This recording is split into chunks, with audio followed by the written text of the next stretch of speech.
Hello friends, how are you? I hope you are safe at home. Today I am here with Morphology of Flowering Plants, part 7 of 11th standard, and it is the last part. In this section, we are going to discuss aestivation, types of aestivation, placentation, types of placentation, fruit, seed, Dicotylatedness seed, Monocotyledonous seed, and semi-technical terms and symbols to describe a flower. So let us start the session. First, it is about aestivation. Aestivation means it is the arrangement of sepals or petals in floral bud with respect to other members of the same whorl. There are 5 different types of aestivation. They are velvet, twisted, imbricate, vexillary and quincuncial. So let us discuss one by one. First is about velvet aestivation.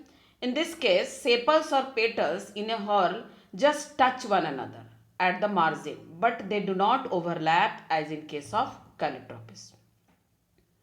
In this figure, you may observe.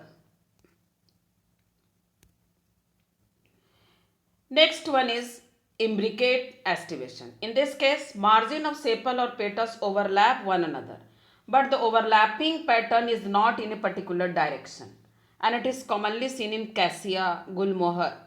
In the given figure, you may observe. Another one is vexillary estimation. It is seen in family Papilionaceae or Fabaceae. In this case, the flower consists of 5 petals.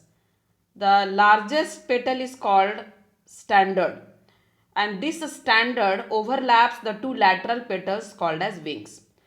And these 2 lateral petals again overlap the 2 smallest anterior petals which are called as keel. You may observe in the given figure. You can see the standard is overlapping wings and wings is overlapping keel. Last one is quincuncial aestivation. In this case, there are 5 petals or 5 sepals in which 2 petals or 2 sepals are positioned internally. In the given figure, you may observe. In this figure, you can easily compare all the types of aestivation, that is velvet, twisted, imbricate, quincuncial and vexillary. Now let us discuss about placentation. Placentation is the arrangement of ovules in the ovary. Means how ovules are present in the ovary, arranged in the ovary. It is of different types, that is marginal, axial, parietal, free central and basal. So here we are going to discuss one by one. First, it is about marginal placentation. In marginal placentation, the placenta forms a ridge along the ventral suture of the ovary, and the ovules are borne on this ridge forming 2 rows. It is commonly seen in P. You may observe in the given figure how the ovules are attached. Next is axial placentation. Here the ovules are attached to it in a multilocular ovary, as it is seen in China rose, tomato and lemon. You can observe here in the given figure. Now we will discuss about parietal placentation. In this case, the ovule develops on the inner wall of the ovary or on the peripheral part. Here the ovary is one chambered, but it becomes 2 chambered due to formation of false septum. It is seen in mustard and arzimon. Here in the given figure you may observe. Next is about free central placentation. In this case, ovules are borne on central axis and septa are absent, as seen in dianthus and primose. In the given figure, you may observe. Last one is basal placentation. Basal placentation. It develops at the base of the ovary and a single ovule is attached to it. For example, it is seen in sunflower, marigold, tulsi. Here in the given figure, you may observe the basal presentation, how the ovules are arranged. In the given figure, you may compare different types of placentation. Now it is about fruit. Fruit is the outcome after fertilization and it is mature and ripened ovary. But sometimes fruit is developed without fertilization. So such fruits are called as parthenocarpic fruit. Each fruit consists of a wall or pericarp and seeds. The fruit wall or pericarp may be dry or fleshy. When the pericarp is thick and fleshy, it is differentiated into outer epicarp, middle mesocarp and inner endocarp. In mango and coconut, the fruit is called as drupe. Why it is called as drupe? Because it develops from monocarpellary superior ovary and only one seed is present. In the given figure, you can observe the different parts of pericarp, that is epicarp or exocarp, mesocarp and endocarp.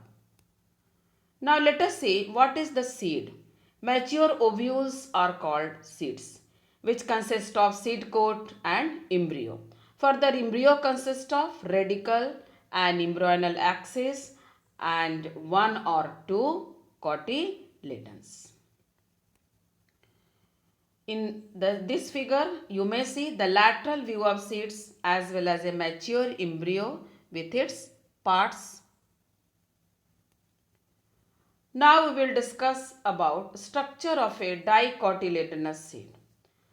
The outermost covering of seed is called seed coat, which has two different layers. Outer one is called as testa and inner one is called as tegmen. So what are the two layers? Testa and tegmen. There is presence of a scar mark. That scar mark is called as helium on the seed coat, through which the developing seeds are attached to the fruit. Small opening called micropyle is present above the helium. Inside the seed coat, embryo is present. Embryo contains an embryonal axis and two cotyledons. Cotyledons are fleshy and full of reserve food material. At the two ends of embryonal axis, radicle and plumule are present. Seeds may be endospermic or non-endospermic. Endospermic is seen in castor and non-endospermic is seen in beans, gram, pea, etc. Here in the given figure, you may observe a dicot seed showing its various parts. Now let us discuss about structure of a monocotyledonous seed. Monocotyledonous seeds are generally endospermic, but in orchids it is non-endospermic. The seeds of cereals such as maize, the seed coat is membranous and generally fused with the fruit wall, and the endosperm is bulky and stores food. The outer covering of endosperm separates the embryo by a proteinaceous layer, and that proteinaceous layer is called as aleurone layer. In case of monocotyledonous seed, the embryo is small and present in the groove at one end of the endosperm. Embryo consists of one large and shield-shaped cotyledon called scutellum and a short axis with plumule and radicle. Here the plumule and radicle are enclosed in sheaths, so they are called as coleoptile and coleorhiza. You may observe here monocotyledonous seed with all its parts. Here you can see allural layer, scutellum, coleoptile and coleorhiza also.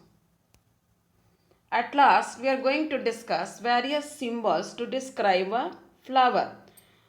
While doing practical, it will be very useful. So let us see. First is BR. BR means, whenever it is written BR, means the flower is bracteate. These all symbols are useful while writing the floral formula. K denotes calyx, C denotes corolla, P is for perianth, capital A is for androecium, all these are in capital, G is for gynoecium.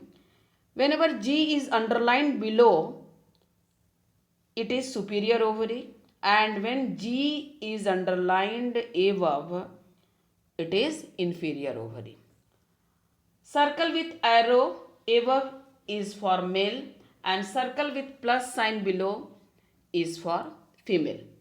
When both arrow and plus sign is in a circle, then it is bisexual flower. Circle encloses plus sign is for actinomorphic flower and percentage sign is for zygomorphic flower. Fusion is denoted by enclosing the figure within bracket. Adhesion is represented by a line drawn above the symbol of floral parts, and the position of mother axis is denoted by a dot on the top of the floral diagram. So, this is all about today's session. Thank you, and for any kind of doubts, please write your question in comment section.